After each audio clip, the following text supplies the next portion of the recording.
Okay, thanks for having me. It's good to be back. But when Nancy and I drove in today, and the map thing on our phone was telling us where to go, I didn't remember coming here before, so with that conversation, that was right. So I'm going to talk about General Order number 11, and I would like to give you a little background about what I'm about and why I can do this. So, I grew up in Raytown, Missouri. I don't know if you know where that is, but it's right inside Jackson County. And Nancy grew up in Independence. And we went through middle school, and we went through high school, and we met at Mizzou. But what I'm going to talk about tonight was not covered in any of the history that we learned when we were growing up. And after I retired and we moved back to Kansas City in 2003, I was doing some genealogy work and found out about General Order number 11. Stopped the genealogy work, and I'm still doing, believe it or not, I'm still doing General Order number 11. So what happened to me was that I had ancestors that lived in Cass County. They lived right outside Harrisonville in the 1850s. And during the Civil War, one of the families moved to Kansas and the other one was driven to Kansas. And I stumbled on some war claims that Wiley Jones had filed in 1857 during the Border War. And I thought, well, if he filed war claims because of the Border War, there might be war claims because of the Civil War. Lo and behold, there were. They're all in Washington, D.C. So after the Civil War in the Missouri Burnt District, there was absolutely nothing left standing. It was, with the exception of towns were military stations where everything had been burned to the ground. There was nothing left. But after the Civil War, people that had lived on these farms and slave labor estates filed claims with the federal government. And I made the mistake of asking in 2003 what happened to all those people. And Carol Bull said, well, why don't you find out? So that turned into this book. And it took me to the National Archives in Washington, D.C. 5 times to actually find and go through war claims that were filed by people that had lived in Western Missouri. It's not as easy as it might sound, because many of the people that moved out of that area went to Oregon, went to Washington, went to Texas, all over, and they filed claims. So when you start looking for these claims, you've got to look everywhere in the country. But Nancy and I were having dinner one night, and after I'd been there 5 times, and I said, I've got more Cass County history in this house than they've got in Harrisonville. And she said, well, if you don't write it down, it's going to disappear. There you go. So the first book I wrote is just a Civil War history of Cass County. And it's driven by factual information that I pulled out of war claims. So there is a monument in Harrisonville called the Burnt District Monument. And when they were building that monument, they asked me to write a brochure that people could pick up at the monument when they visited it, that would tell them what the history of the area was. Well, when I started to do research for the brochure, there wasn't any brochure. So that resulted in Cinders and Silence. And what this book is just about the Missouri Burnt District. And the Cinders is what got burned, which was about everything, and the Silence is how come nobody knew about it? How come nobody put it on the curriculum when I was in high school to say, oh, by the way, 5 miles from where you live, da-da-da-da, anyway. So as I was doing that research, I was making a list of everybody that lived in the burnt district in 1860. Because what I'm still trying to do is find out what happened to every family. That's what I started looking for 23 years ago, and I'm still doing. But one of those guys was this guy, R.L.Y. Peyton. And what it said in the newspaper was, our old friend, R.L.Y. Peyton, and the newspaper was January of 1864 in Liberty, Missouri. Our old friend, R.L.Y. Peyton, passed away in Alabama last September. And I thought, well, who was R.L.Y. Peyton? So I went to Harrisonville and asked, who was this guy? They didn't know. Lo and behold, he was a Missouri State Senator. He led a regiment of Missouri State Guard cavalry in 1861. In October 1861, he became a senator in the Confederate Congress, representing the state of Missouri. His sister was married to Jefferson Davis's favorite nephew, Joseph R. Davis. And they went to school together. So I started to scratch around and there's his book. So, but this is probably one of the most influential, famous people from the state of Missouri that nobody knows about. So that's kind of my background. The last 4 years, I've spent all my free time researching African Americans that lived in the burnt district in 1860 and trying to find out what happened to those 5,500 human beings after the Civil War started. So that's a whole different presentation, but that's a really fascinating story. So as I get started, I want to read something, and I'm going to pass a copy of it out to you because it's something you might want to do. In September of last year, Nancy and I live in Columbia, by the way.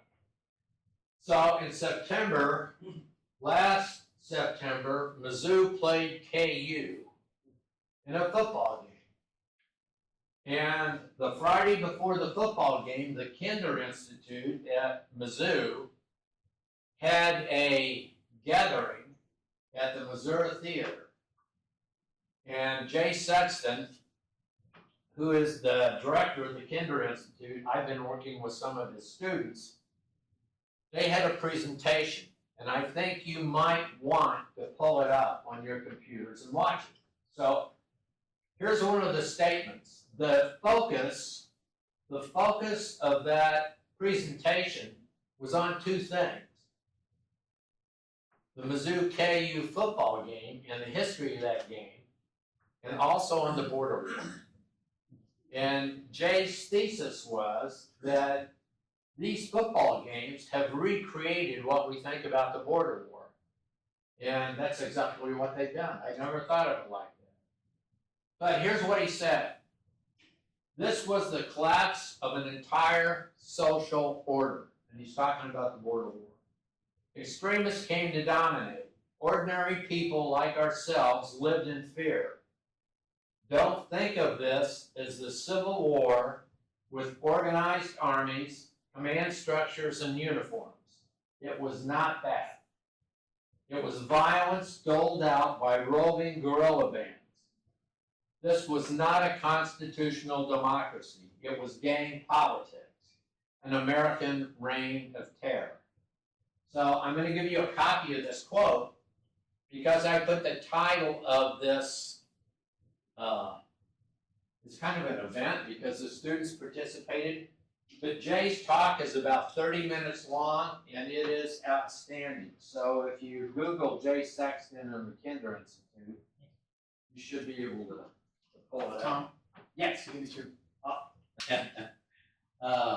I want to start out with a song. So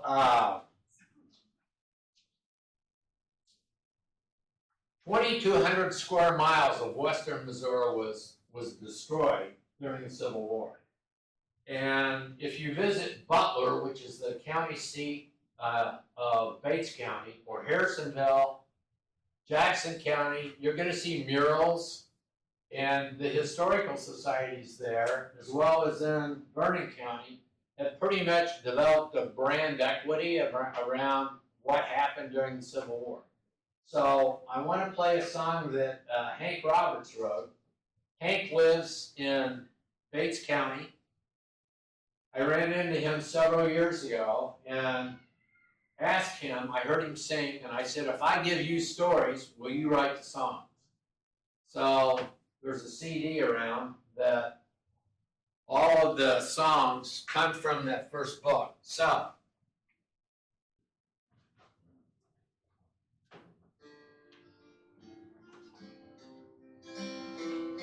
The Ballad of Order Number 11, August 25th, 1863, Bates County, Missouri. The following is an inscription from the monument at the Bates County Courthouse in Butler, Missouri. By 1863, the Union Army's ability to control Confederate guerrilla activity in western Missouri exploded. On August 25th, Union General Thomas Ewing issued Order Number 11, 4 days after Quantrill's raid on Lawrence, Kansas.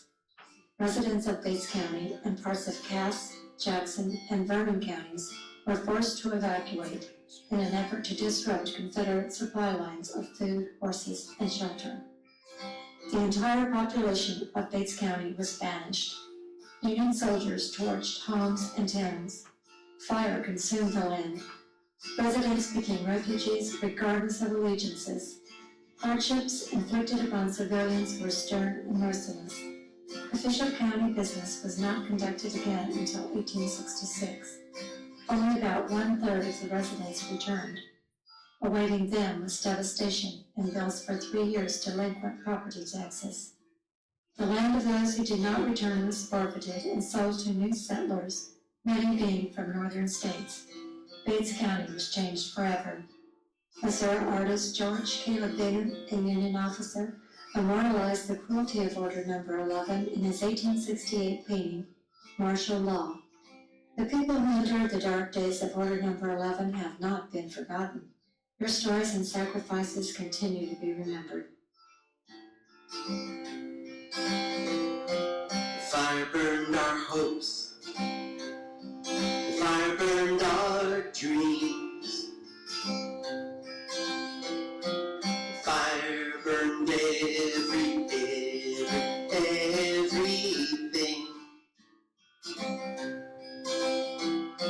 Our homes and our lands, charred black from the flames, charred black from the hate, all gone up in flames.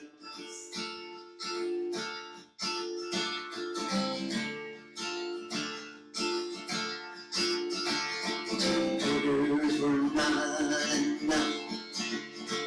10 orders would never do.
hopes.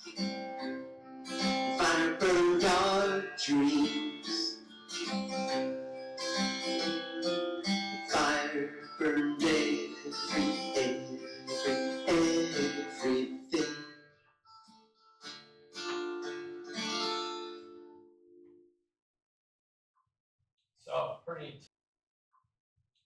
Pretty intense. So what led up to order number 11? I'm going to go in detail, but I think to understand the impact the order had on western Missouri, you need a little bit of preface to what led to that order. So if you say the Civil War began across Missouri in July of 1861, I'll just pick that, or May, but certainly during the summer of 1861, things got ugly. And this gentleman, James Lane, formed Lane's Kansas Brigade. And early in the Civil War, Lane's Kansas Brigade moved through, this is Bates County, came through Bates County to Osceola, came back through Bates County, then moved up to Kansas City, then through Pleasant Hill, and then moved south. And as Lane's Kansas Brigade moved through western Missouri in 1861 and 1862, they burned 14 Missouri towns and villages to the ground. So by the time 1862 ended, Morristown had been burned to the ground. Dayton had been burned to the ground. January the 1st, 1862, Daniel R. Anthony arrived at Dayton, a town that had 70 families living in it. On January the 1st, 1862, they burned that town to the ground. And all the surrounding farms, generally within 5 miles, were all visited by Kansas troops. So the impact of that, as you can imagine, many men, fathers and husbands, were not here when that happened. They were hiding, or they were enlisted in the Missouri State Guards or in federal forces. So a lot of that activity took place against women and children. So the angst and anger that created is probably best exemplified by McCorkle's statement in his autobiography, "We can stand no more." And one of the things that happened in this area during that early part of the war, there were 7 battles. There were more assassinations and murders than I can talk about tonight. It was a very violent place. As Jay said, it was an American reign of terror. It was just terrible. So, in June of 1863, so I'm going to skip to 1863 to focus on order number 11. In June of 1863, this General Thomas Ewing Jr. was appointed in charge of the District of the Border. And the District of the Border was exactly this area. It was actually more than that. It extended into Kansas, but in the state of Missouri, that was the District of the Border. And he was placed in charge of that area to quell all the violence that was taking place. William Quantrell was leading a guerrilla group that when the spring came in 1862, they rushed in. In the winter, they went back to Texas. The spring of 1863, they're back. And because of the nature of that war, the federal troops weren't able to gain control of this area. So Ewing was given command of the district of the border, and his charge was to stop the bushwhacking. You've got to put a stop to the violence. So in July, a month after this, a month after he was given that assignment, he and others were starting to develop a plan that might include emptying all the civilians out of this area. But they hadn't implemented it yet. At the same time that they were talking about the design of General Orders number 11, William Quantrell and his group were planning an attack on Lawrence, Kansas. So neither the Lawrence raid or General Order number 11 were spontaneous events. They were both planned. And it was common knowledge for the folks that lived in that area that Quantrell was planning to raid Lawrence, which is where James Lane lived, by the way, and he was on one of the lists. He was on a kill list. And they also knew that Ewing was planning on emptying these three counties. They even considered emptying Lafayette County, which is right to the east of Jackson County, but that didn't happen. So here's what happened. While Ewing is designing this plan, Quantrell and his group. Okay, so at the top of this top exhibit, what you see is the area that became the burnt district. It's 2,200 square miles. In 1860, there were 34,500 white civilians living in that area. There were 5,500 enslaved people.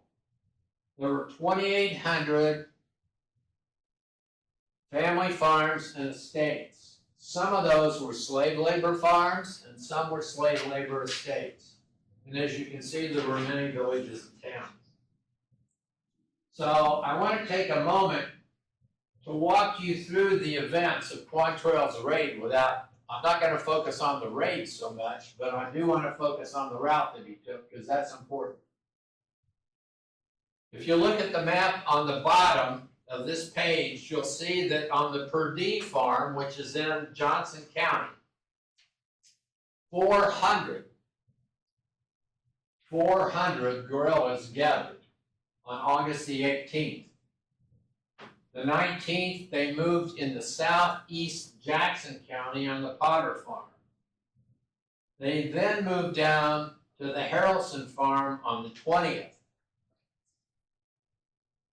Now just think about this, 400. This is not a small group. And there were no reports they were there. On the 20th, the night of the 20th, they crossed into Kansas, and they were seen by federal troops before they ever got to Lawrence. It's one of the anomalies of things that happen in war. People saw them coming, and nothing happened. They went through Gardner, and they arrived in Lawrence, Kansas, early on a Friday morning. They were there about 2 hours. When they left, there were between 187 and 200 men and boys dead in the streets. They left Lawrence. They came back, as you can see, down near Paola, which is the county seat of Miami County. They were there for a night, and then they crossed back into Missouri, and they crossed in about right here, near Morristown. And once they got in, they split. Now, they had been pursued when they were in Lawrence. James Lane was home. and they wanted to get him really bad. But when Lane figured out what was happening, he ran out the back door of his house into a cornfield. And they didn't get him. So after the Raiders left Lawrence, he started to gather troops and pursue. And on the next morning, on Saturday morning, James Lane, and Thomas Ewing Jr. met in a cabin about right here. And Lane is saying, we've had enough. We're going to invade Missouri. We're going to deal with these people ourselves. Ewing, no, and I don't know if you've watched the musical Hamilton. There's a song there, The Room Where It Happened. Well, this is like the cabin where it happened. They were the only two people in the cabin. But when they left, Ewing got on his horse and he rode back to Kansas City. Lane stayed in Kansas. During that meeting in the cabin, Ewing had agreed to issue General Order Number 11. The following Tuesday, August the 25th, he issued General Order Number 11. Now, what you need to understand is that things didn't stop. When Quantrill's group came back into Cass County, there were 400. They split, and there were 200. They split into 4 groups. There were 4, and before you know it, they're gone. So the troops that are pursuing them, the federal troops, kept chasing. And the house burning and the killings began once they got inside Missouri. And they were looking for men, of course, guerrillas that had taken part in the Lawrence raid. They didn't need a lot of evidence to make a decision on what to do with some of the guys that they caught. So on Tuesday, General Order Number 11 was issued. And what it said was, first, all persons living, and I want to stop here. The key word in this is all, A-L-L. It didn't matter if you were a Union supporter. It didn't matter if you were a Confederate supporter. All that mattered was if you lived in that area, you're out. So all persons living in Jackson and Bates counties in the northern part of Vernon, just this little bitty sliver, they're out. They have been ordered to remove from the present places of residence within 15 days from the date thereof. So they had 15 days. By September the 9th, this area was meant to be completely empty of civilians. So what happened was, there were no telephones, there were no radios, no television, so the people found out about General Order Number 11 when troops arrived on their farm. And in many cases, they were given a few minutes to load their belongings into bags. Most of them didn't, all the horses were gone. Very few people had horses. And then their house was burned to the ground. So on that sheet, those 2,800 farms and estates that I mentioned, they're gone. In 15 days, what was left had been burned to the ground. So thousands of refugees are heading north of the river. They're heading east. They're not going west because they're not going to be welcome west. If you lived in Missouri, you were out. So most of the refugees headed east to Lexington, Missouri. They crossed the Missouri River and then they fanned out. And many kept going east. Some of them probably ended up right here in St. Charles. Many of them crossed the Mississippi and settled in Cass County, Illinois. And in Jackson, Illinois, all along the river, in Pike County in Illinois. So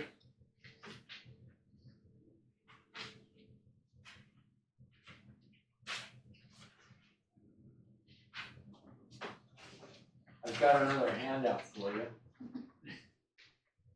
I want to give you some idea of the conditions that it was like. Now, this is August. It's August 1863. It had not rained for 6 weeks. So what I'm passing out is a copy of a mural that I may have passed out when I was here before, but it's very, I think for this particular presentation, it's important. So everybody in this mural, a living, breathing human being.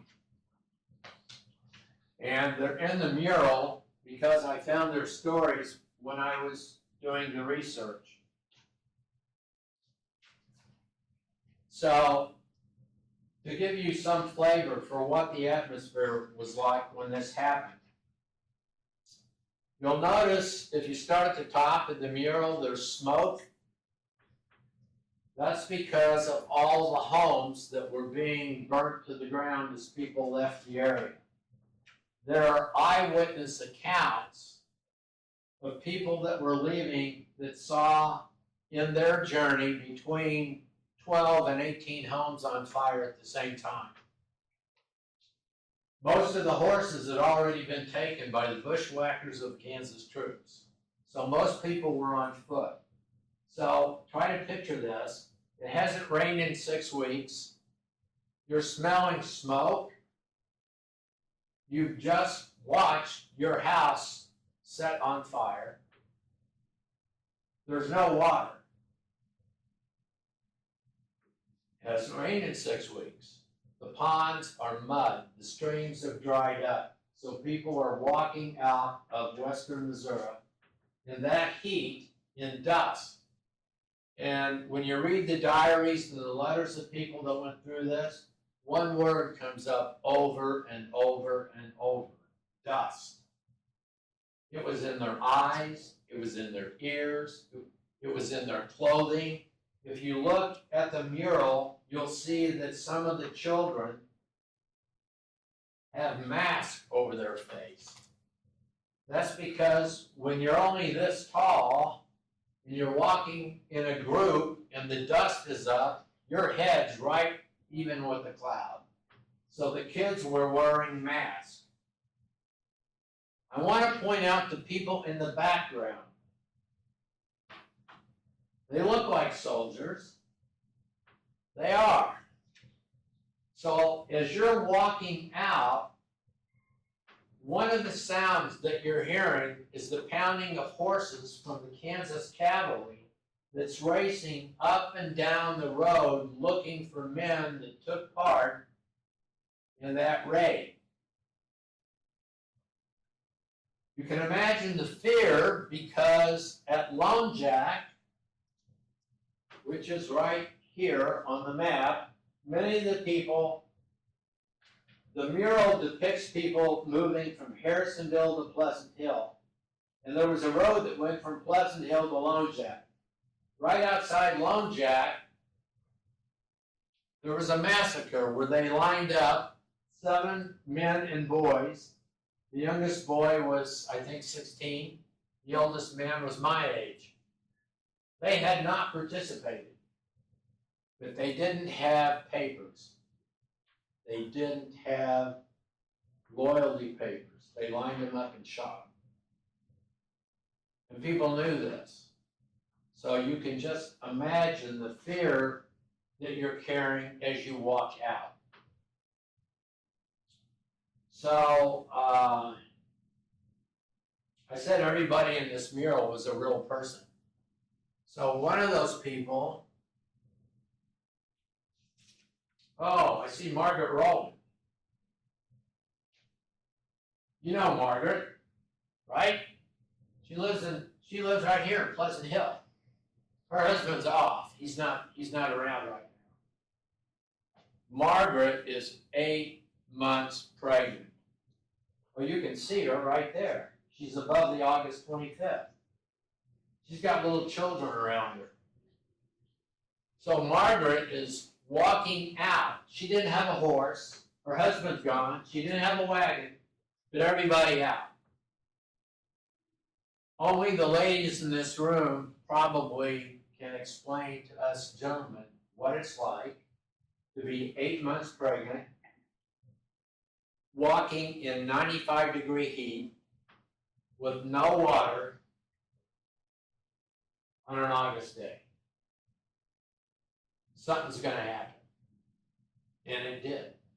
Margaret Rowan pulled off the trail into the weeds and gave birth to a baby boy. Got back on the trail and walked to Lexington. So, near Margaret in Pleasant Hill, there's a banker. His name is Henry Cordell. He was a white-collar guy. He didn't have a wagon either. But when order number 11 was issued, he built a cart.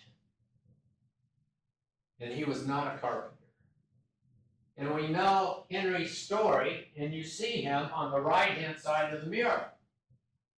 He's the guy putting the wheel on the cart.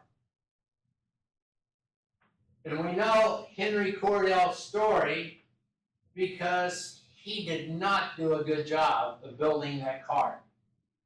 About every 100 yards, the wheels fell off. And his wife made him unload the cart, fix the wheel, put her stuff back on the cart, and he pulled that cart.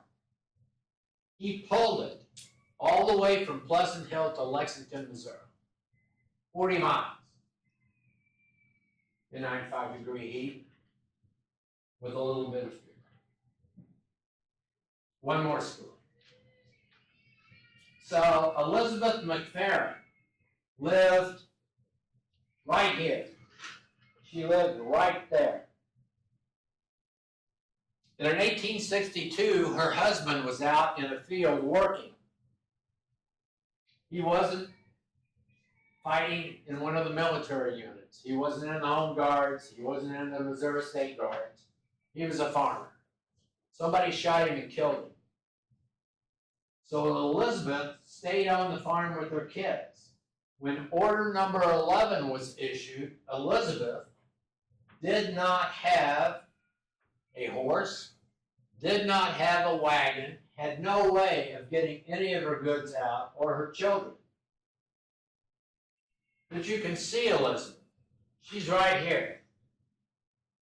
She's right above the Exodus. The lady on the horse was a bent, her head's kind of bowed down. So here's what Elizabeth did. She went to a neighbor's house and made a deal. The deal was, will you watch my kids and while I borrow your horse and ride 90 miles to some relatives and get a wagon. So in that 95-degree heat and all that dust, Elizabeth, on a horse, all by herself, in that crowd of refugees, rode 90 miles. And you can see, oh, here she comes back. If you look above the September 9th, you see that figure again. There's a couple of oxen in front of her. She borrowed a wagon, borrowed oxen, rode 90 miles back against traffic into Cass County to get her children and some furniture. And then turned right around and headed back out. So that gives you some flavor for what it was like for the refugees. So when I started on my research, one of the things that I wanted to do was find out what happened to every family. So the stories I just told you are some of those families. But about 60 to 70% of those people never came back. They kept moving. When they got to Illinois, some went back to Kentucky, many went to Washington, California. I found them all over. They never came back. So they took the stories with them and the history with them. And it kind of disappeared. So one of the reasons why this has disappeared, or it disappeared so quickly from recognizable history, from recorded history in Missouri, is that in addition to the fact that all these people left and never came back, a lot of them, consider this, two numbers. The first number is 40,000. The second number is 90,000. In 1860, the population of this 2,200 square mile area was 40,000 people. After order number 11, there are many estimates, but we're thinking there were about 6,000 civilians left. And they lived in Kansas City, Independence, Harrisonville, and some of the border towns. In 1870, 5 years after the end of the Civil War, the population of this area was 90,000. And the repopulation of the area was mostly driven by people coming from Iowa, Illinois, Indiana, Ohio, Pennsylvania, and New York. So not only did they have no knowledge of what had happened because they hadn't been here, they also basically had no interest in what had happened because they were all coming from northern states. And Missouri, right after the Civil War, was considered a very dangerous place. And it was. So, What was their motivation in coming in? Was Oh. it cheap land? yeah, the land. Absolutely. Cheap or free? I was gonna ask a kind of related questions. How did they stake a claim on land that had been Well, they didn't evacuated stake a claim, they purchased it from from a lot, well, it's people that all, owned it previously were gone, right? right, but a lot of the, if you read the deed books, a lot of the refugees like that went to Illinois, they sold this farm to somebody else while they were in Illinois as a refugee. And if you'd been an officer in the Confederate Army, your land was put up for auction on the county courthouse steps. So it's gone. Now Elizabeth McFerrin, the lady that rode out and came back, oh, she hadn't paid her property taxes for a couple of years. So she had to sell half of her farm to pay back taxes. In Bates County, there were no military stations in Bates County. I mean, supposedly, everybody was gone. Now, I know that's not true because I found letters where people were sneaking in and farming. But after the Civil War, they had to estimate who had been living here and what their property taxes were. Most people lost their land. So it was put up for sale by the county. So those pieces were put up by the county, but if the government confiscated someone's property, did the government do that? And where are those records? The government, I don't know that the government confiscated land. So it was never owned by when they left, if they didn't pay the taxes, then the county was selling it, it was Right. government land. And that's, of course, in the regular deed books. But that's a good question, because a lot of the key leaders of this area were pardoned after the war. And they did not return until around between 1868 and 1870. It took a while for them to get pardoned, so I don't know what happened to them. If you didn't do your loyalty oath and your land, for some reason, you were considered treasonous, the government could confiscate your property.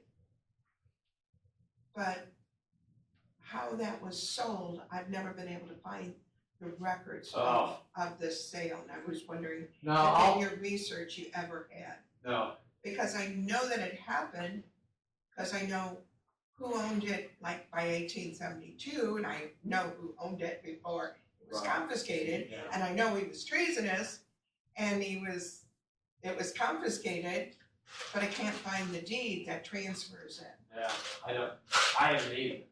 But I've run across numerous records where in Harrisonville and Independence, land was literally sold right on the courthouse steps, right after. And if that was for taxes, that's normal. Or for some of the officers that had fought for the South, I know that their land was sold on the courthouse steps. But I've never seen a deed. So if their land was sold, who was profiting?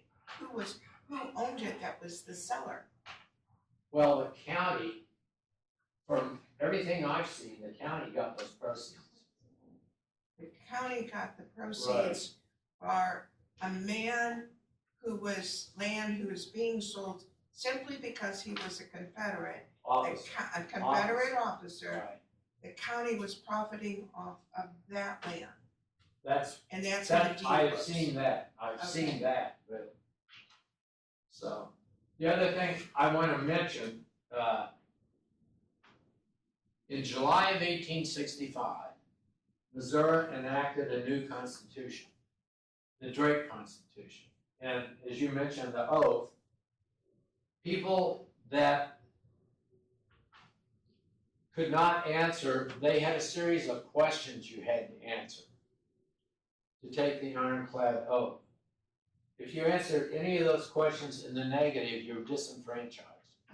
So a lot of folks that had supported the South that lived in this area, that were teachers, ministers, lawyers, you could not practice. So a lot of those folks didn't come back until later. Once they were pardoned, they came back. But what that did was, it incented people to be quiet. You wanted to rebuild your lives. And one of my relatives was a postmaster in Harrisonville. And when people filed a war claim, they would try to find out, was Tom loyal? And they would go to Holloway, who ran the post office in Harrisonville, and Holloway told everybody that came in that everybody was loyal. Even though he knew they weren't loyal. But the war was over. And so people were trying to, get things going again. And I've seen plenty of examples of that. And then the claim adjuster might go to the neighbor and say, was Tom loyal? And the neighbor would laugh his head off. Even I've seen instances where the wives would say, what? Well, no, he fought for the South. Well, of course, they didn't get their claim paid. So it was an incentive when that Constitution came in to be quiet and to move on. And that helped just kind of tap out some of the history. So, thanks for having me. I appreciate it.